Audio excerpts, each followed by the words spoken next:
Good morning. It's 6:43 a.m. on Monday, November 30th, 2015. I'm Christiana Ellis and I just got up. This is 5 more minutes.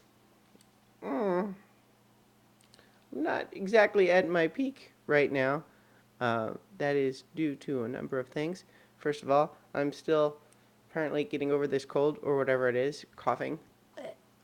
And also, my body was still kind of on not only Colorado time, but vacation in Colorado time, and so I couldn't get to sleep until later last night than I should have been up, just because I couldn't fall asleep. And then, I'm tired on top of sick. Also, a little bit annoyed that my webcam software seems to have updated itself, and now it wants to keep resetting the sound input thing so that if I'm not paying attention, it will record with no sound. That's annoying. But I do have some good news to report. Lego Dimensions, you guys. I knew Lego Dimensions was going to be dangerous for me. Because I like Lego things almost maybe too much. Um, and I like the Lego video games.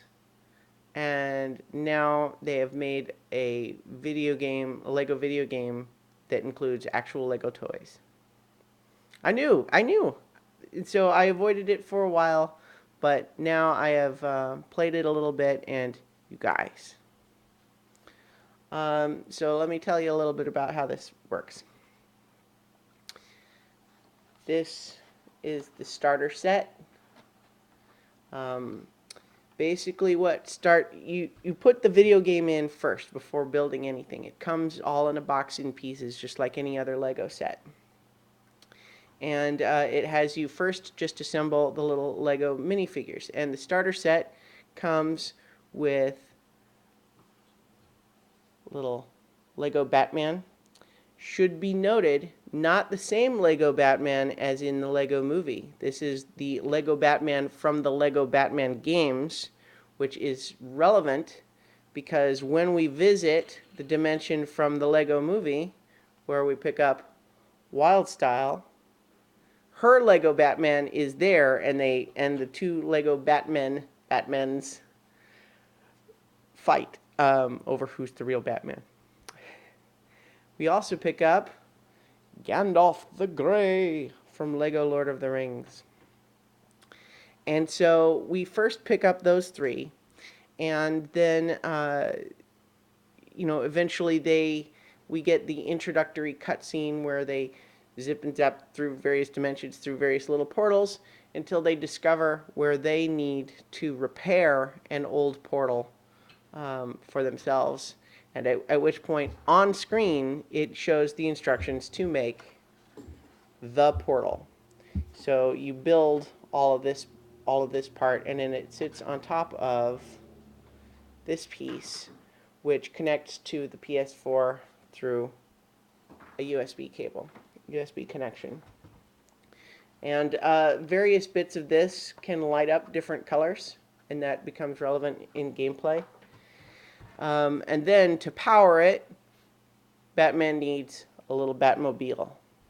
And so basically, you have this little Batmobile that the characters in game can ride around, and you can upgrade it with various powers.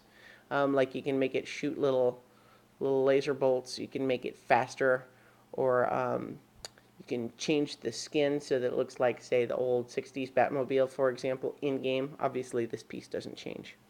And my understanding, although I haven't gotten to this yet, is that when you unlock enough upgrades, you can actually change this up where you upgrade it to a different version of the Batmobile in game, and it gives you instructions for how to rebuild these pieces into the upgraded version that has different powers and stuff. And so the gameplay is very, very similar to previous Lego games. I will say that I feel like some of the cutscenes seem to me like they are slightly less polished than in some of the other games. Um, but that's a minor nitpick, ultimately. The story so far is very silly. I've only done a couple of the levels, but one of them had us in a boss fight with a giant Joker mech powered by um, these dimensional portal technologies um, on the roof of the Springfield nuclear power plant from The Simpsons.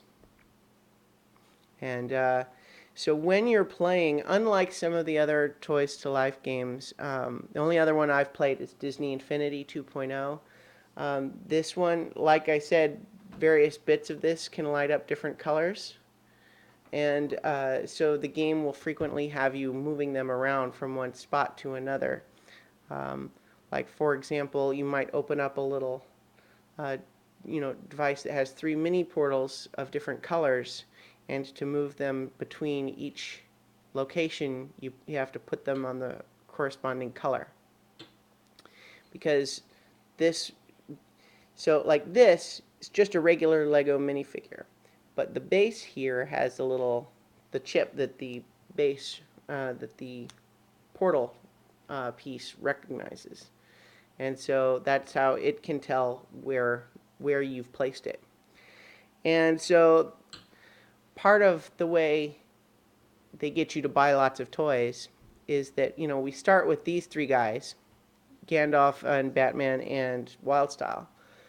But if you buy the other Lego Dimensions kits, which come in level packs or team packs or fun packs, depending on what you're getting, you get different characters that you can just put on the base, and now you have Marty from Back to the Future, or you have the Wicked Witch of the West from Wizard of Oz, or the 12th Doctor from Doctor Who, Chell from Portal, whichever kit you get. And then now you can have that character in the game. And like with previous Lego games, each character has slightly different abilities. And so there are going to be some areas in some levels where there's collectibles and stuff that you can't unlock with the powers that these 3 base characters have. So if you have another character with that ability, you put them on, and then you let them take on that little bit. And so when you're playing through the game, there's various areas or collectibles that you just can't get to. However, because these guys are not jerks, there is a way in-game to do what they call hire a hero, where you can spend some of your Lego bits, which is like currency in these games, to temporarily hire a hero that has one of those abilities for 30 seconds, just long enough to do what you need to do. And so you don't have to buy these other things. At least that's how it works so far. I don't know if it gets to a point where you have to have bought something else. Certainly, if you want the Back to the Future level kit, you have to buy the Back to the Future level kit. But as far as the stuff that's in the main game, it seems like you don't have to buy anything else. However, I think I'm going to be buying some more of the stuff. There's also, in addition to the main levels, there's what they call adventure worlds. The only one I've checked out so far is Gandalf goes to the Lord of the Rings adventure world, obviously. And it's pretty cool because it's a fairly big explorable area that, looks like it covers Mordor and Rivendell and Hobbiton. And I've explored it a little bit, but not done everything you need to do there by far. And it has a whole bunch of little mini quests and stuff to destroy and explore and everything. And it's pretty cool. And, you have, all the different characters make their little quips. Like when we take Batman to the Lord of the Rings world, he goes, he complained about this already when we went to the Wizard of Oz world, but he gets in there and he's like, why are all these places so bright? So the game's very funny so far, very much in keeping with previous Lego games, and I'm really liking it so far. So I'm already running long. So I will talk to you guys tomorrow for 5 more minutes. Lego Batman approved.